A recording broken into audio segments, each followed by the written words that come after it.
Assalamualaikum warahmatullahi wabarakatuh. Kembali lagi di PKBM Muara Timur. Di sini kita akan belajar mata pelajaran geografi tentang alam, merusak dan membangun. Kelas 10 paket C4 unit 2.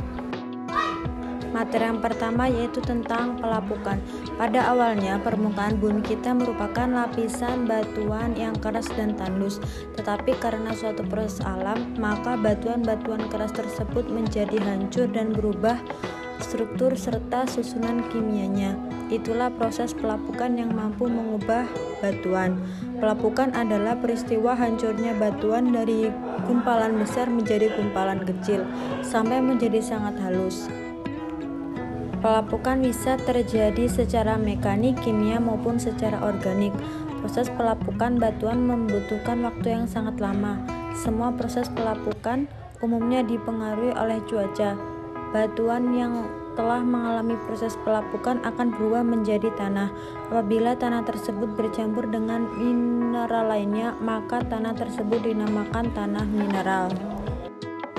A. Pelapukan mekanik. Pelapukan mekanik disebut juga pelapukan fisis, yaitu peristiwa hancur dan lepasnya material batuan tanpa mengubah struktur batuan tersebut. Ada beberapa faktor yang dapat menyebabkan pelapukan mekanik, antara lain yang pertama yaitu akibat perbedaan temperatur. Batuan akan mengalami proses pemuaian apabila panas dan sekaligus pengerutan pada waktu dingin. Air yang membeku di sela-sela batuan volumenya akan membesar sehingga air akan mengalami sebuah tenaga tekanan yang merusak struktur batuan. Apabila proses ini berlangsung terus-menerus, maka lambat laun batuan akan mengelupas, terbelah, dan pecah menjadi bongkahan-bongkahan kecil. Yang kedua yaitu akibat pengikisan di daerah pegunungan. Faktor kemiringan lahan menyebabkan batuan sering terlepas dari kedudukannya dan menggelinding ke tempat yang lebih rendah.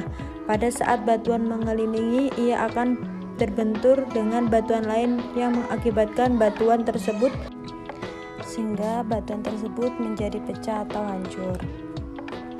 3. Akibat insolasi di daerah gurun. Peristiwa insolasi terjadi ketika panas terik tiba-tiba turun hujan, maka akan menjadi penurunan suhu secara tiba-tiba. Pada saat itu batu akan mengerut secara tiba-tiba sehingga menjadi pecah. 4. Akibat kegiatan makhluk hidup seperti hewan dan tumbuh-tumbuhan. Akar tumbuhan akan merusak struktur batuan. Begitu juga dengan hewan yang selalu membawa butir-butir batuan dari dalam tanah ke permukaan. Selain makhluk hidup dan tumbuh-tumbuhan, manusia juga memberikan andil dalam terjadinya pelapukan mekanis. Misalnya menghancurkan batu dengan menggunakan dinamit.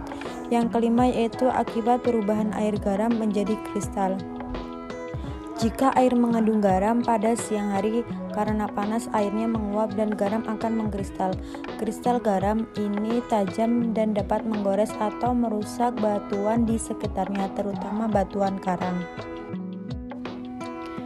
B. Pelapukan kimia. Pelapukan kimia adalah proses pelapukan batuan yang disertai dengan perubahan susunan unsur kimia batuan yang lapuk. Proses yang terjadi dalam pelapukan kimia ini disebut dengan dekomposisi. Terdapat 4 proses yang termasuk pada pelapukan kimia. Yang pertama yaitu hidrasi, merupakan proses batuan yang mengikat batuan di atas permukaan saja. Yang kedua hidrolisa, yaitu proses penguraian air atas unsur-unsur menjadi ion-ion positif dan negatif. Jenis proses pelapukan ini terkait dengan pembentukan tanah liat. 3. Oksidasi, merupakan proses pengkaratan besi. Batuan yang mengalami proses oksidasi umumnya akan berwarna kecoklatan sebab kandungan besi dalam batuan mengalami pengkaratan. Proses pengkaratan ini berlangsung sangat lama, tetapi pasti batuan akan mengalami pelapukan.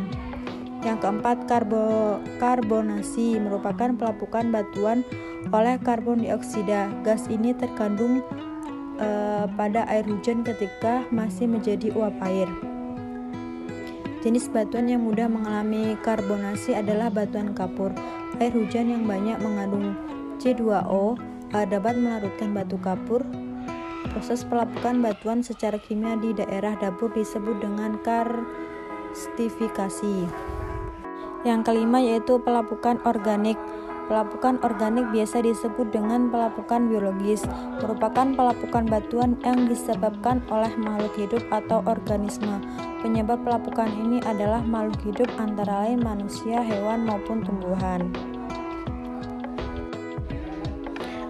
2. Faktor-faktor yang mempengaruhi pelapukan. Ada 4 faktor yang mempengaruhi terjadinya pelapukan batuan. Yang pertama yaitu keadaan struktur batuan. Struktur batuan adalah sifat fisik atau sifat kimia yang dimiliki oleh batuan. Sifat fisik misalnya warna batuan, sedangkan sifat kimia yaitu unsur-unsur kimia yang terkandung dalam batuan tersebut. Kedua sifat inilah yang menyebabkan perbedaan daya tahan batuan terhadap pelapukan. Batuan yang mudah lapuk misalnya batu lempeng, sedangkan batuan yang susah lapuk misalnya batuan beku. Keadaan topografi. Topografi muka bumi juga ikut mempengaruhi proses terjadinya pelapukan batuan. Batuan yang berada pada lereng yang curam cenderung akan mudah melapuk dibandingkan dengan batuan yang berada di tempat yang landai. Pada lereng yang curam, batuan akan dengan sangat mudah terkikis atau akan mudah terlapukan karena langsung bersentuhan dengan cuaca sekitar. Tetapi pada lereng yang landai atau rata, batuan akan terselimuti oleh berbagai endapan sehingga akan memperlambat proses pelapukan dari batuan tersebut. Cuaca dan iklim. Unsur cuaca dan iklim yang mempengaruhi proses pelapukan adalah suhu udara, curah hujan, sinar matahari, angin, dan lain-lain. Pada daerah yang memiliki iklim lembab dan panas, batuan akan cepat mengalami proses pelapukan. Pergantian temperatur antara siang yang panas dan malam yang dingin akan semakin mempercepat pelapukan apabila dibandingkan dengan daerah yang memiliki iklim dingin. D. Keadaan vegetasi atau tumbuh-tumbuhan juga akan dapat mempengaruhi proses pelapukan, sebab akar-akar tumbuhan tersebut dapat menembus celah-celah batuan. Apabila akar tersebut semakin membesar, maka kekuatannya akan semakin besar pula dalam menerobos batuan. Selain itu, serasah dedaunan yang gugur juga akan membantu mempercepat batuan melapuk, sebab serasah batuan mengandung zat asam arang dan humas yang dapat merusak kekuatan batuan. 1. Ablasi. Ablasi adalah erosi yang disebabkan oleh air yang mengalir. Air yang mengalir menimbulkan banyak gesekan terhadap tanah yang dilaluinya. Besarnya gesekan pada tanah dipengaruhi oleh besarnya air yang mengalir.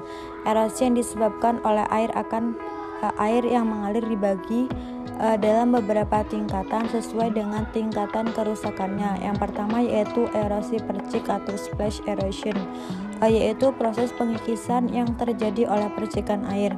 Percikan tersebut berupa partikel tanah dan dalam jumlah yang kecil dan diendapkan di tempat lain.